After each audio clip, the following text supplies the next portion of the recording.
नमस्कार, बहुत स्वागत है आपका सोशल मीडिया स्पेशल बुलेटिन देख रहे हैं आप और मैं हूं आपके साथ पायल। खबरों की करेंगे शुरुआत, लेकिन उससे पहले नजर सुर्खियों पर।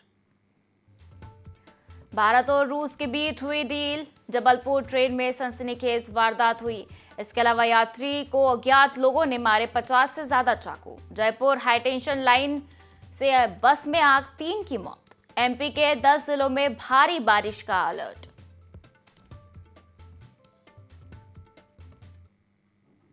और चलिए अब शुरू करते हैं आज की पहली और महत्वपूर्ण खबर से, जहां भारत और रूस के बीच रक्षा सहयोग एक बार फिर चर्चा में है।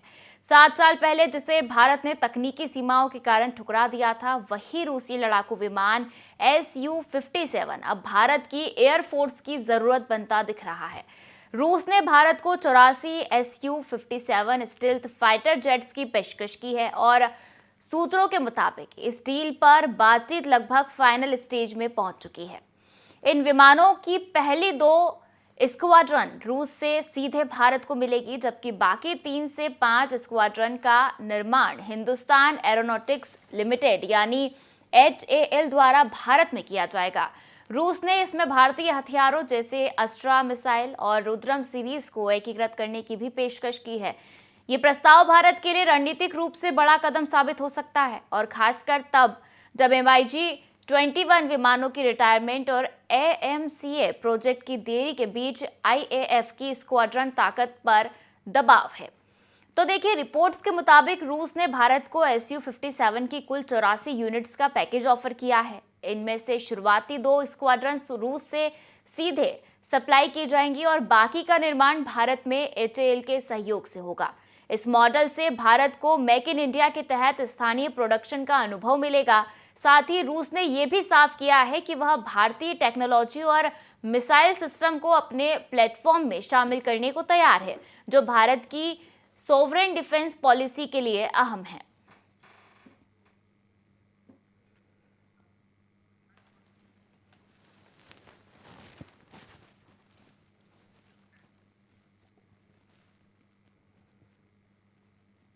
और चलिए अगली खबर का रुख करेंगे, जहां छठ महापर्व के अंतिम दिन आज व्रती महिलाओं ने छठी मैया और भगवान सूर्य की उपासना कर पूजा अर्चना की।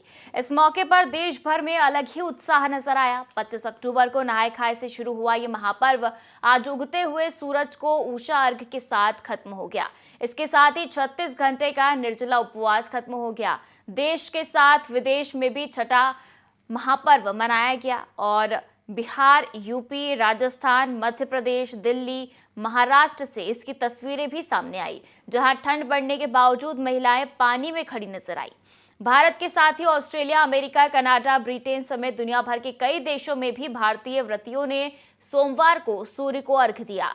Fiji, Suriname, Mauritius, Trinidad Tobago और यहाँ भी बड़ी संख्या में भारतीय आबादी रहती है और छठ पूजा का आयोजन किया गया। छठ महापर्व के अंतिम दिन मुख्यमंत्री डॉक्टर मोहन यादव ने विक्रम सरोवर पर पारंपरिक श्रद्धा के साथ छठ मैया और भगवान सूर्य की उपासना की। उन्होंने सूर्य देव को अर्घ्य अर्पित कर विधि विधान से पूजन और आरती संपन्न की। इस अवसर पर मुख्यमंत्री ने प्रदेशवासियों, विशेष रूप से मिथिला वासियों को छठ पर्व की पूर्णता पर शुभकामनाएं दी। उन्होंने कहा कि छठ मैया की आराधना सूर्य उपासना और प्रकृति के प्रति आभार व्यक्त करने का प्रतीक है। वहीं छत्तीसगढ़ के मुख्यमंत्री विष्णुदेव साय और उनकी धर्मपत्नी कौशल्या साय ने जशपुर जिले के कुनकुरी छठ घाट में उगते सूर्य को अर्घ्य अर्पित कर प्रदेश की सुख, समृद्धि और खुशहाली की कामना की।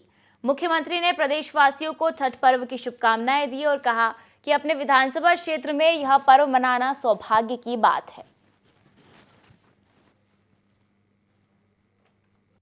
आनंद में डूबा हुआ है। मेरी अपनी ओर से समूचे पूर्वांचल वासियों को छठ मैया के पावन पर्व की बधाई।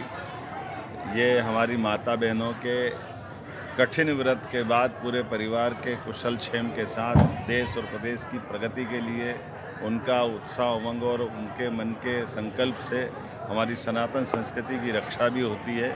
मेरी अपनी ओर से पुनः उन सबके लिए बधाई। हमने इस छठ उत्सव को कल इंदौर में भी मनाया, आज उज्जैन में भी मनाया और पूरा देश मना रहा है। और ये गंगा बेसिन का इलाका है। यहाँ से छिपराजी, चंबल, चंबल से यमुना, यमुना से गंगा जी की तरफ अपनी धारा ले जाती है। तो ये हमारे मध्य प्रदेश और बिहार को समृद्ध करती है। सोन माता भी, सोन नदी हमारी अमरकंटक से प्रारंभ होकर के अंततः बिहार के पास से गंगा जी की धारा को समृद्ध करती है। सम्राट अशोक के काल से, अशोक पहले यहाँ गवर्नर रहे, बाद में सम्राट बनकर के अशोक का शासनकाल स्वर्णिम काल से जाना जाता है। विक्रमादित्य का काल हो, राजा भोज का काल हो, हर काल से हमारे संबंध बिहार के बहुत मजबूत रहे हैं। आज यशस्वी प्रधानमंत्री के नेतृत्व में जिस प्रकार से चारों तरफ से प्रगति के समाचार आ रहे हैं, ऐसे में माता सीता के जन्म स्थान सीतामढ़ी और उस स्थान के लिए भी माननीय प्रधानमंत्री जी ने बहुत बड़ा प्रोजेक्ट बनवाया और गृह मंत्री जी की मौजूदगी में उसका भूमि पूजन हुआ है।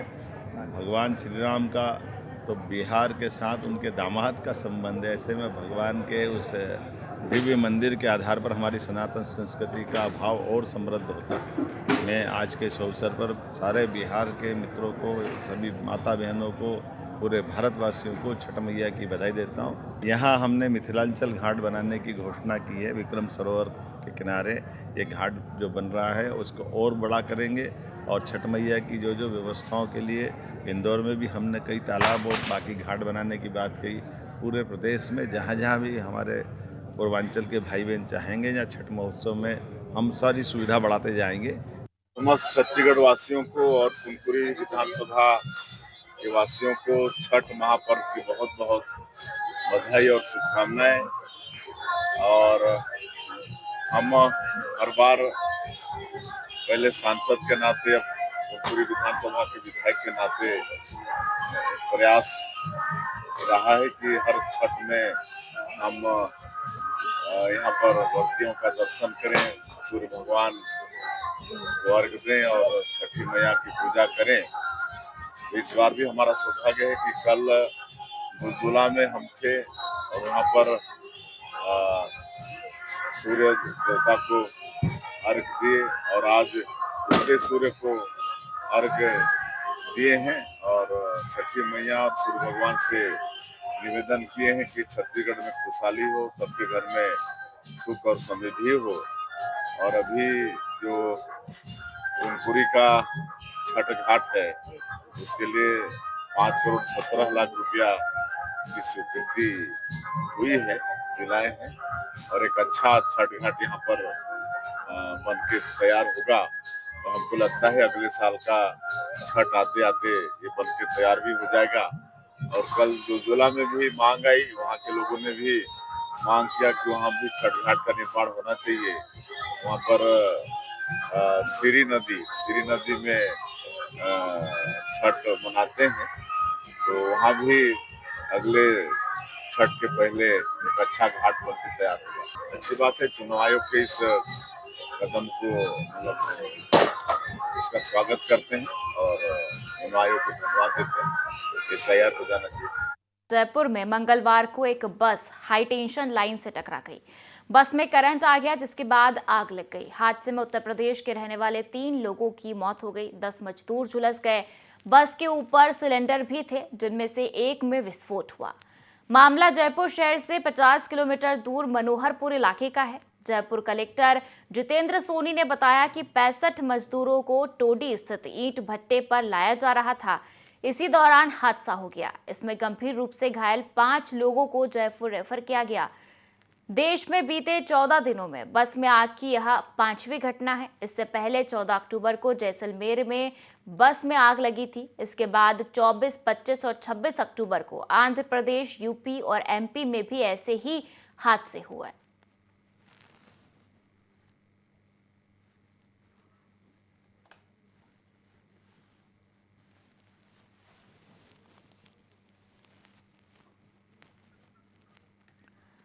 तो देखिए, जयपुर में मंगलवार को एक बस हाई टेंशन लाइन से टकरा गई और बस में करंट आ गया जिसके बाद आग लग गई। हादसे में उत्तर प्रदेश के रहने वाले 3 लोगों की मौत हो गई तो वहीं 10 मजदूर झुलस गए। बस के ऊपर सिलेंडर भी थे जिनमें से एक में विस्फोट हुआ।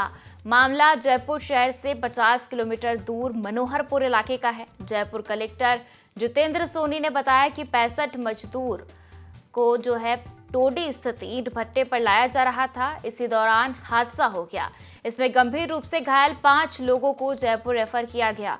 देश में बीते 14 दिनों में बस में आग की यह 5वीं घटना है। इससे पहले 14 अक्टूबर को जैसलमेर में बस में आग लगी थी। इसके बाद 24, 25 और 26 अक्टूबर को आंध्र प्रदेश, यूपी और एमपी में भी ऐसे ही हादसे हुए।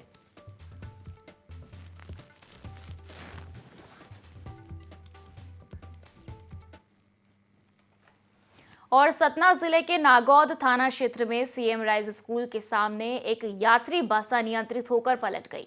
बताया गया कि बस चालक ने सड़क पर आए स्कूटी सवारों को बचाने के लिए अचानक स्टीयरिंग मोड़ दी, जिससे बस खंबे से टकरा गई। हादसे में 5 यात्री गंभीर रूप से घायल हुए, जबकि कई अन्य को हल्की चोटें आई है। सभी घायलों को सामुदायिक स्वास्थ्य केंद्र नागौद में भर्ती कराया गया है। पुलिस ने बस को जब्त कर जांच शुरू कर दी है।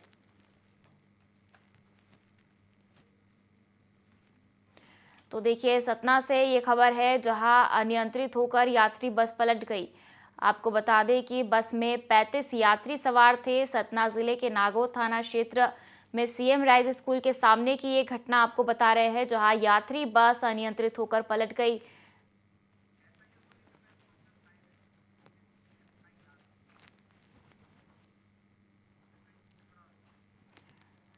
तो देखिए, बस में 35 यात्री सवार थे, 5 लोग गंभीर रूप से घायल हुए हैं।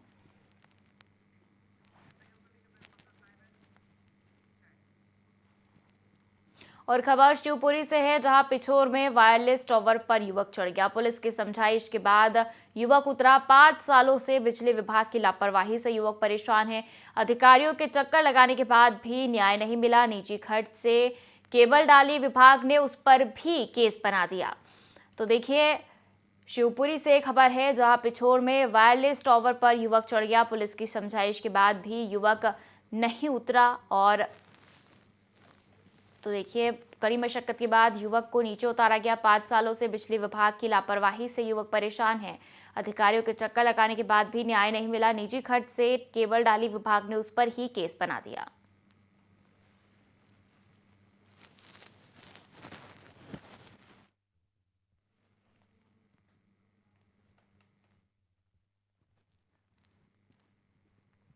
और रीवा एयरपोर्ट पर पहली बार 72 सीटर विमान लैंड होने जा रहा है।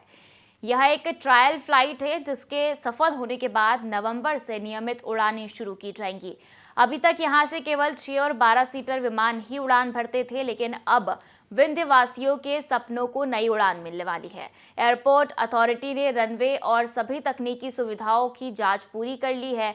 ट्रायल सफल होने के बाद डीजीसीए से अनुमति लेकर टिकट बुकिंग शुरू की जाएगी। रीजनल टूरिज्म कॉन्क्लेव में इंडिगो एयरलाइंस ने भी 72 सीटर विमान चलाने की सहमति दी थी। एयरलाइंस 28 अक्टूबर से रीवा दिल्ली रूट पर सेवाएं शुरू करेगी, जो सप्ताह में 4 दिन संचालित होगी। नवंबर में अलायंस एयर की नियमित उड़ानें शुरू होंगी, जबकि इंडिगो जनवरी 2026 से अपनी सेवाएं प्रारंभ करेगी। तो देखिए, इस सेवा से विंध्य क्षेत्र को व्यापार, पर्यटन और स्वास्थ्य सुविधाओं में बड़ा लाभ मिलेगा। और विशेष बात यह है कि पहली उड़ान के प्रमुख चालक रीवा के ही निवासी कप्तान क्षितिज गुप्ता और प्रमुख समन्वयक कप्तान राघव मिश्रा होंगे। बता दें कि रीवा एयरपोर्ट का शुभारंभ 16 सितंबर 2023 को हुआ था।